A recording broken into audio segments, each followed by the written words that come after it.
90 दिवसात पैसे दुप्पट करून देतो असे आमिष दाखवून कोपरगाव शिर्डी आणि राहता परिसरातील नागरिकांची लाखो रुपयांची फसवणूक करणाऱ्या इसमाला कोपरगाव शहर पोलिसांनी पंढरपूर येथून अटक केली आहे।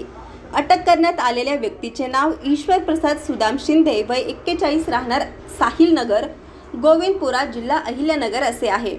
12 जुलै 2025 रोजी कोपरगाव शहर पोलीस ठाण्यात भारतीय नवसंहिता कलम 316(2), 318(4) अंतर्गत गुन्हा दाखल करण्यात आला होता।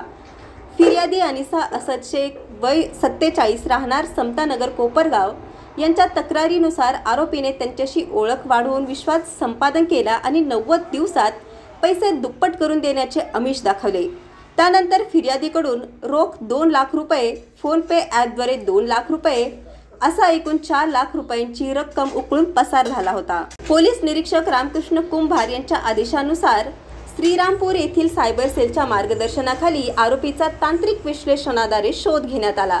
आरोपीचे लोकेशन पंढरपूर येथे असल्याचे निष्पन्न झाल्यानंतर कोपरगाव शहर पोलीस ठाण्याचे सहाय्यक फौजदार नामदेव तमनर, पोलीस शिपाई कैलास भांगरे आणि पोलीस शिपाई विशाल सोंबे यांनी तातडीने पंढरपूर येथे जाऊन सांगोला रोडवरून त्याला अटक केली। तपासादरम्यान आरोपीने कोपरगाव शिर्डी आणि राहता परिसरातील इतर अनेक नागरिकांची फसवणूक केल्याचे उघड झाले असून या प्रकरणी सखोल चौकशी सुरू आहे।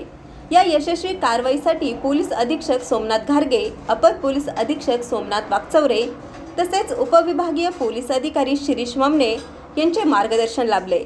प्रत्यक्ष कारवाईत सहाय्यक फौजदार नामदेव तमनर, पोलीस शिपाई कैलास भांगरे आणि विशाल सोंबे यांच्यासह सायबर सेलचे सहाय्यक फौजदार संतोष दरेकर, पोलीस नाईक धनाड आणि पोलीस शिपाई वेताळ यांनी महत्त्वपूर्ण भूमिका बजावली। संवाद महाराष्ट्रासाठी रवी वाघडकर, कोपरगाव।